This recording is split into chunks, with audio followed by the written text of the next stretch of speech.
Yung mga nagsasabi diyan na kailangan alagaan natin ang sanctification natin, kailangan tayo ay mag-ingat kung paano mamuhay, baka sumablay tayo at magalit ang Panginoong Hesus sa atin, yan po ay mga maling paniniwala na kinamulatan natin sa religion. Okay, at tandaan nyo, Christianity is about Jesus alone. Hindi po yan tungkol sa relihiyon. Kaya, kapag ka nagiging Kristiyano o naboborn again ng isang tao, kay daming pagbabago ang dito ay dumaratal o dumarating. Isa po dito yung adjustment doon sa mga maling katuruan na itinuro ng mga institutional churches. Ang mga institutional churches, ito yung mga churches na kung saan may mangungunang pastor na tatayo na sinasabi siya raw yung may control and all that, but all of these are manipulative tactics only to gain something from the members.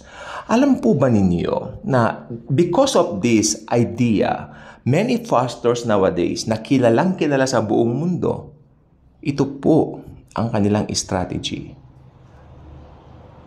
Ang panahon po natin ngayon na nasa last days na po tayo. Kaya binabalaan tayo ng Biblia na mag-iingat po tayo kasi pag hindi, yung freedom natin maaring manakaw o makakuha sa atin. At yan ang ayaw mangyari ng Biblia sa atin. Kaya nga po, kadaming sulat ni Apostol Pablo sa atin.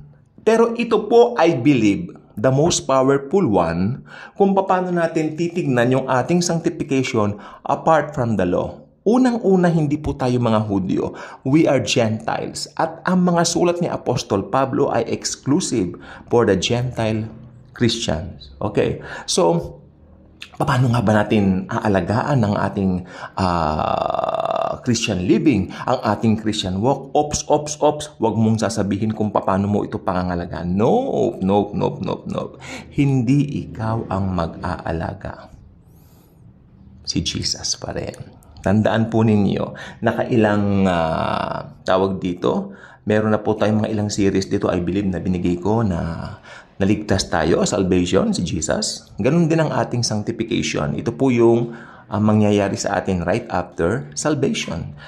Si Jesus pa rin, sanctification. Ito yung sa pang-araw-araw natin buhay, how to deal with people, how to deal with daily living, how to deal with finances.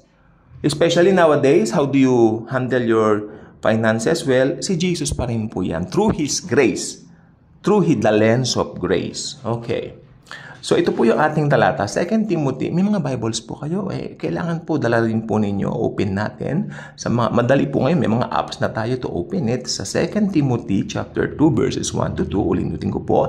2 Timothy chapter 2 verses 1 to 2. You therefore, my son, be strong. I love this. Be strong in the grace that is in Christ Jesus, which you have heard from me in the presence of many witnesses. Ito nung nambili ni Pablo sa atin.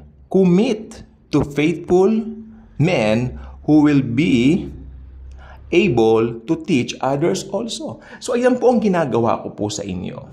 Amen? Ako po, alam ko po, naligtas ako sa biyaya.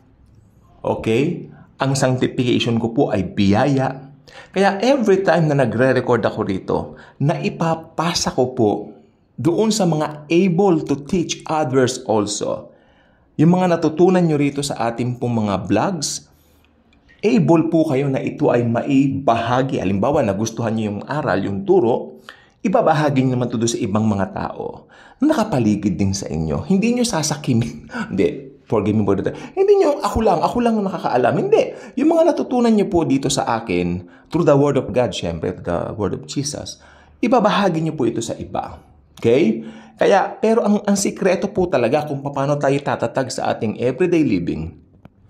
Sabi ni Pablo, si Paul, you therefore, my son, be strong in the grace that is in Christ Jesus. Baka hindi pa po maliwanag. Paano tayo lalago sa ating buhay Kristiyano at pananampalataya? Ulitin ko. Sabi ni Paul, you, therefore, my son, be strong in the grace that is in Christ Jesus. Yung iba mga pulpits, kailangan ganitong gawin nyo, kailangan ganon, kailangan ganon, kailangan ganyan. Ay, hindi po. Dalhin nyo sila sa sulat ni Paul. Amen. At salvation and sanctification, it's something na ang sarap pong malaman na sanctification man yan o salvation man yan kay sanctification man yan, it comes from Jesus.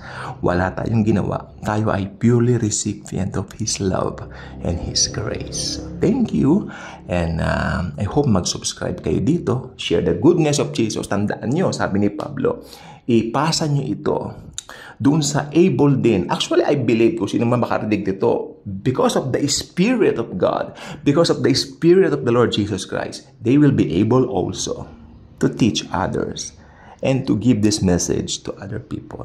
Thank you. And Jesus truly loves us all.